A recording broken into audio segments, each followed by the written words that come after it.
If you're thinking about starting a clothing line, or perhaps you already have one and you're looking to succeed with it, in this video, we're gonna share why clothing brands often fail and provide you with some tips to help increase your chances of success. So if you're a new visitor to this channel, make sure you hit that subscribe button and turn on the post notifications to be alerted of the latest drops.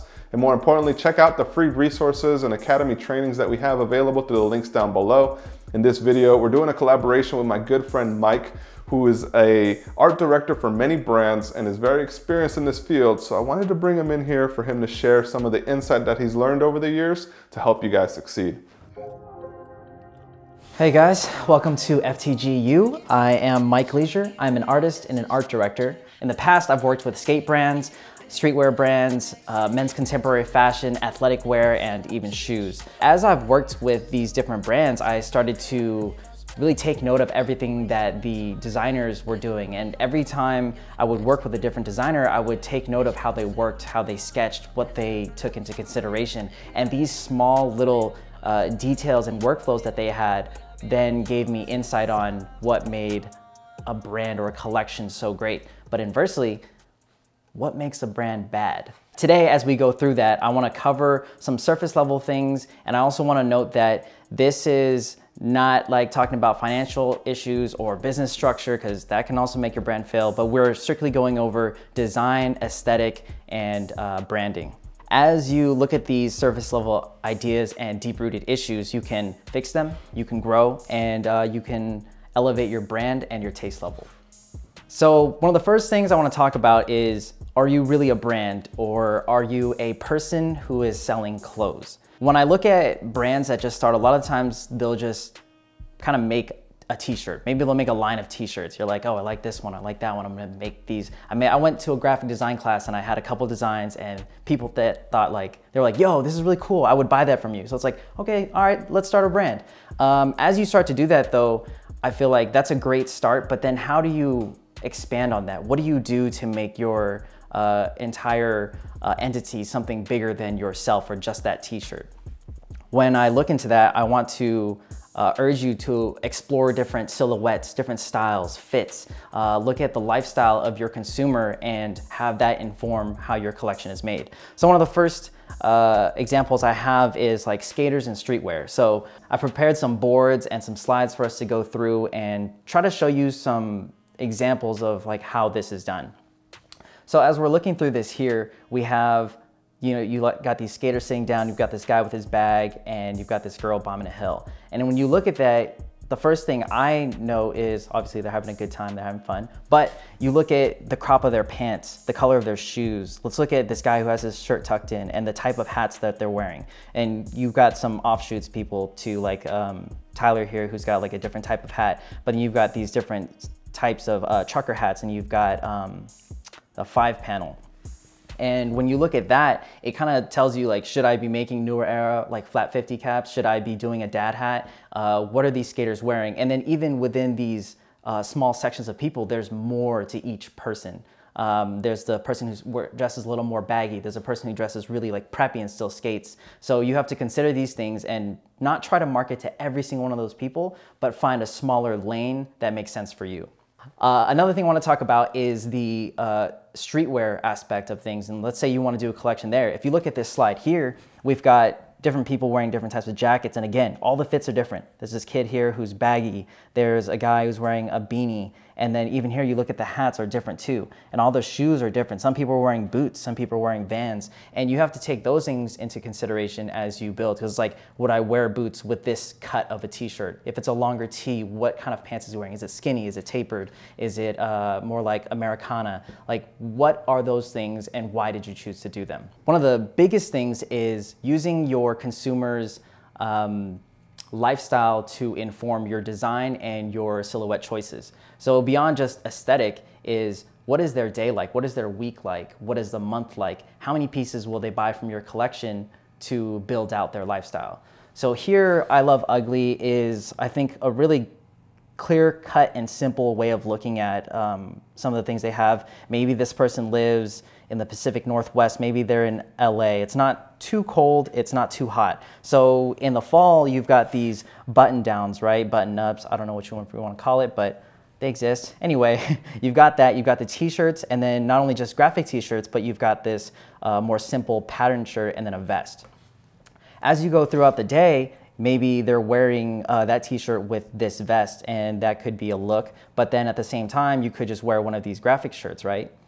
Beyond that, you could pair the pants that they made with this button-down shirt, and then in the same time, you could wear that vest too. Or you can swap out each one of these individual pieces. But that all together creates a moving, flowing closet for someone to pick from. Another big thing for me is launching your clothing brand with way too many colors. For me, when you take your logo and you decide to put it on a shirt, it's like, that's cool, and then what colors do I choose? You making one shirt and putting it on 6 different colors to me says, I like this logo, somebody's gonna like this shirt, but I don't know who's gonna like it, so I'm gonna make one for everybody. And when you make one for everybody, it looks like you didn't try and you didn't think hard enough about it, and then people might not connect to it because they're like, why is it blue? Why is it green and purple? Sometimes it works, there are exceptions to every rule, but for this one, I think that it's important to be, to look at these details and ask yourself why. So if you look at this example here, we have this big ass graphic with a dollar sign. Maybe my brand's about making money all day, you know what I mean? And you look at it and it's like, this is the same graphic. And it's just all the same silhouettes, all the same tees, just different colors. And it's like, when I land on your Instagram page, why would I buy this? Just like big ass graphic with a money sign. Maybe I do like that look, but then it's like, what if you said, like, you know, get rich or die trying, and then you had another thing. It's like each one of these shirts should inform that same theme of, let's make money together. Let's get this bread. So here's a mock brand that I've made just to kind of reiterate these things, because maybe you're not this guy. Maybe you're not the big ass graphic with the not built out stuff. So let's dig a little deeper. I created a fake brand called Noir Monday just for the sake of this presentation. And in here, you have the single logo, and then you have this other thing that's like, wish it was Friday, and then I have a shirt that says weekday.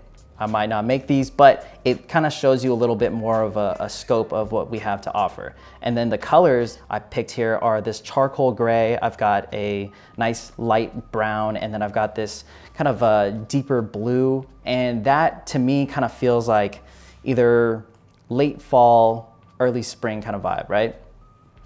And then let's build on that a little bit further. As we come out and we want to expand these ideas that we have, I think the general issue for some brands is that there is not enough research and there's not enough breadth and depth to every single collection that you do. So your logo is not your brand. Your logo is what people look at and identify with your brand, but just that alone is not going to cut it. So here is an example of something that actually, to me, doesn't look bad. I might even wear it. It says Noir Monday, but I took it, I put it on a t-shirt, I put it on a hoodie, and then I put it on a hat. In the future too, when you do collections, it's like, you can have these pieces and you can call them essential pieces, core pieces, and you can drop these in collections, but you're not gonna do an entire collection with just logos. This is an example of something I might do is like, I'd have the core essential t-shirt, and then I have this Noir Monday hoodie, and then on there, it actually says death and desire. So this collection to me is about, you know, death, desire. It's about like endlessly living and finding lust and love for what you do. And then now you have this cap here with the same thing on there. Maybe I'll have that embroidered. But now it kind of gives you a little bit of everything. I could wear this shirt, I could wear the hoodie and the hat together, and it won't look like overdoing it. Because like if I had a shirt that said Noir Monday, a hoodie that says Noir Monday, and then a hat, it's like, why would I wear those all together unless you have that crazy fanboy consumer who's like, I wear Noir Monday everything. It can happen, but unless you're like an Adidas or a Supreme or Nike, you're probably not gonna have someone wearing an entire outfit of just your brand. The next point I want to talk about is overusing your brand colors. So you've done the research, you've picked your brand colors, you have your messaging all put together, and I think this mainly comes from pretty good graphic designers. And the transition from being a graphic designer to a clothing designer or someone who does an entire collection is understanding the aesthetic, but also the lifestyle and the overall brand. It's easy to create like 5 t-shirts that look good together, but it's like, what am I really doing? And so when I say overusing brand colors is, you're gonna pick something like, maybe you look at diamond. So here's a collection of Huff and Diamond. You know, when I talk about Diamond, they have that Tiffany blue, that kind of turquoise look. Every time you see a shirt, a hoodie, you're like, that's Diamond for sure. You recognize that. So people take those ideas and they're like, I'm gonna have my brand color or brand colors, and it's always gonna be that. While you have pieces in your collection, you should not be doing an entire collection of just that color. You should not be doing an entire feed of all that. Again, exceptions to every rule, but you gotta be tasteful with these things. Another one you might look at and say, well, Supreme does it. So here's the thing. You look at the photo on the left here and you see red and you're like, that's Supreme, for sure, undeniable. But if you look to the right here, you have these shirts and you have these different patterns. And so the branding itself, the red, allows you to associate that with Supreme, but it's not just that. If you dig deep, you'll notice that they actually go in and use all these different patterns and colors to help tell their brand story. Don't get caught up in that single color or two colors or whatever you need to do. The key is to fully build out your brand.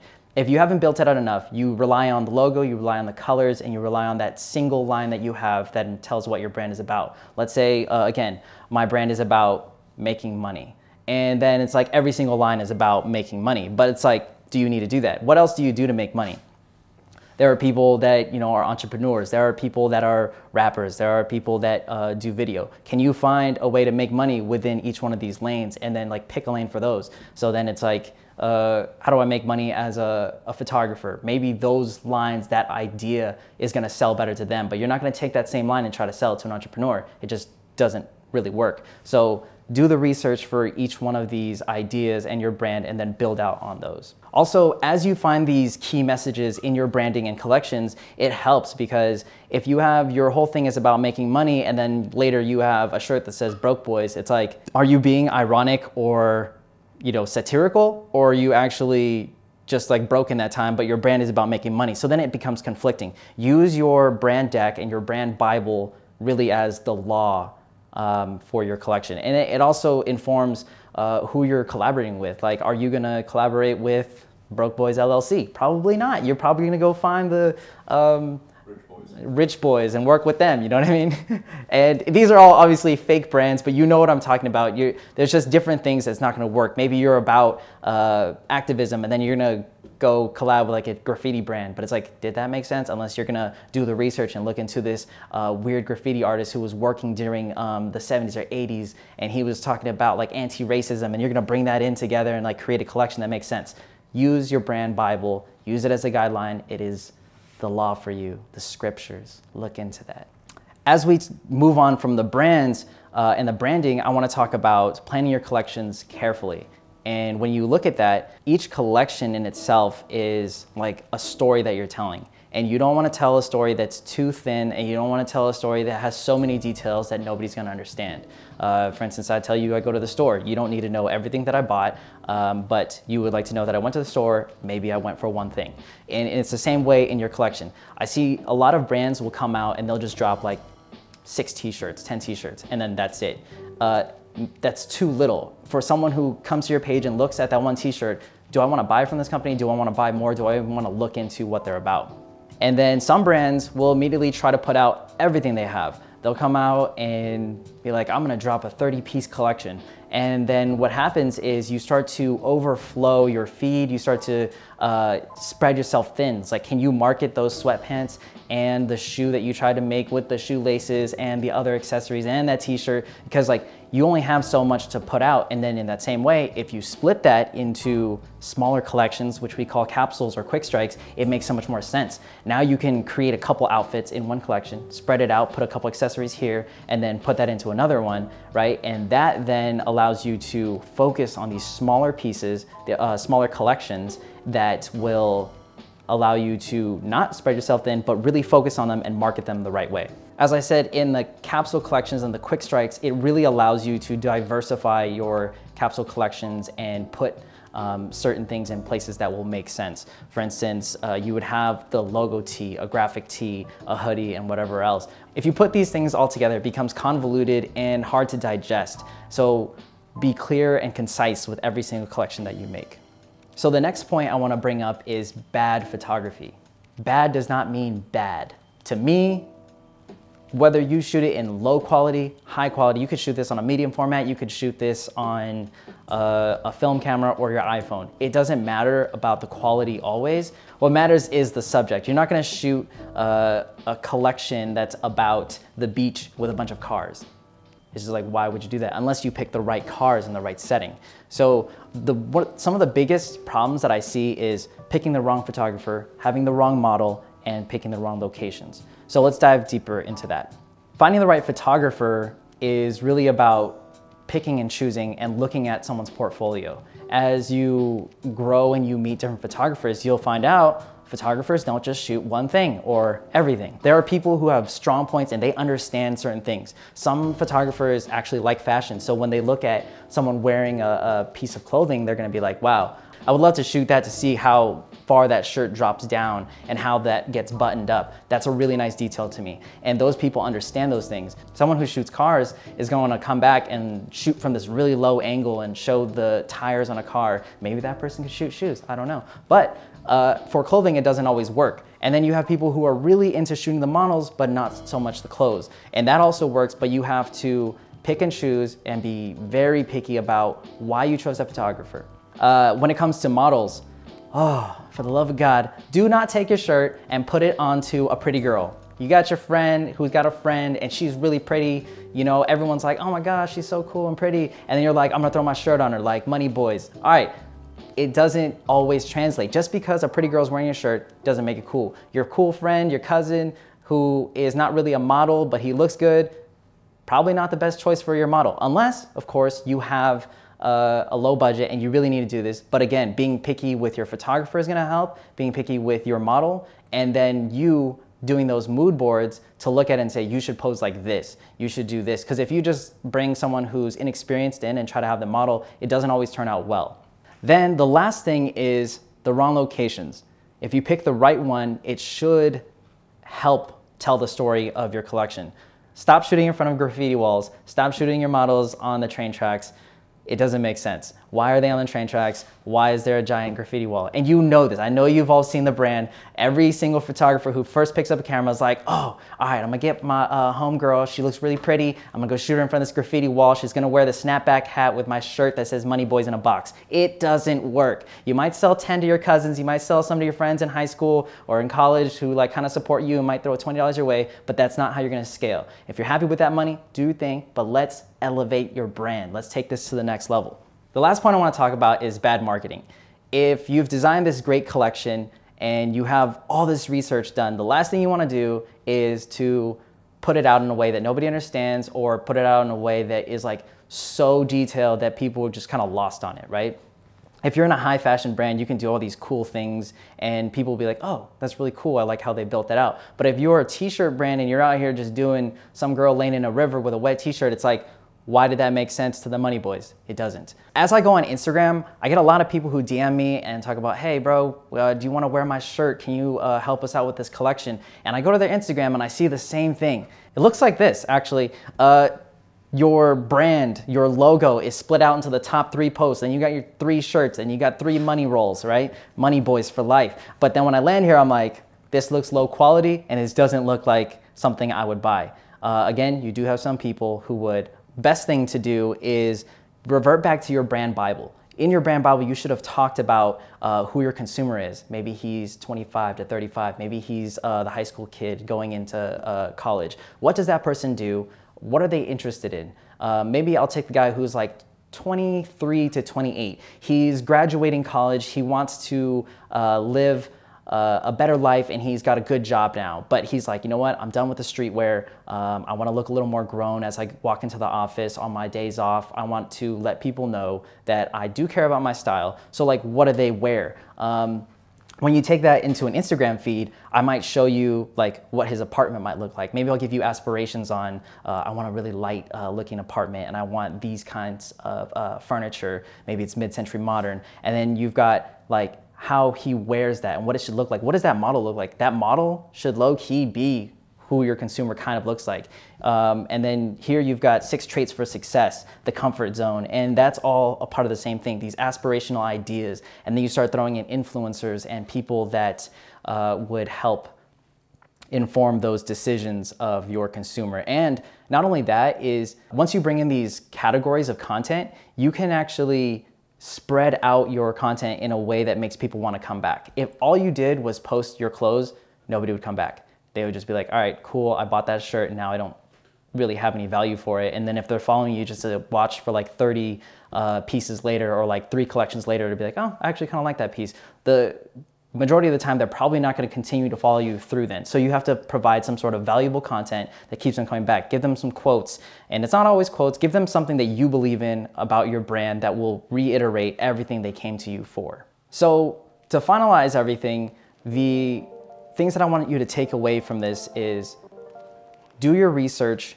tell your story, and be in love with the details. Really live that lifestyle and go through and explore all those nooks and crannies of every single thing you do. Why did you choose that typeface? Was it because it was part of the same era as that same photo you took from whatever decade that was? Those are the little things that matter. You have to be an artist. You need to trust your intuition. And what I say here is not the law. It is not the end all be all. It is merely a guideline and something for you to move towards if you want to change and grow. And with that being said, as an artist, which you all are, you need to trust your own intuition. But if things don't work, you need to be open to change, to come back and revisit the things that didn't work well and try implementing something new that might work for you.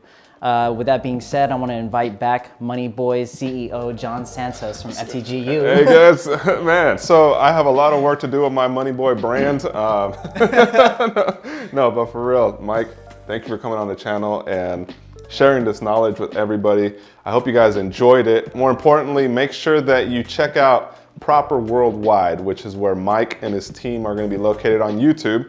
We're going to be linking it right down below in the description, as well as in the video cards right over here on this side. So go ahead and check them out. Make sure you hit that subscribe button for them, and they'll continue to produce marketing, branding, visual art, and just helping you build with the tools that you need to become the artist or that entrepreneur or that brand maker that I know you guys are. So appreciate you for coming through. And more importantly, guys, a final announcement. If you're interested in learning more about mood boards and designing and the photography, videography, check out the Ground Up Academy, where Mike is going to have a special course in there, a little mini course that he's going to dive into in more detail. So dude, appreciate you, bro, for everything. Man, and we'll be in touch, guys. See you later.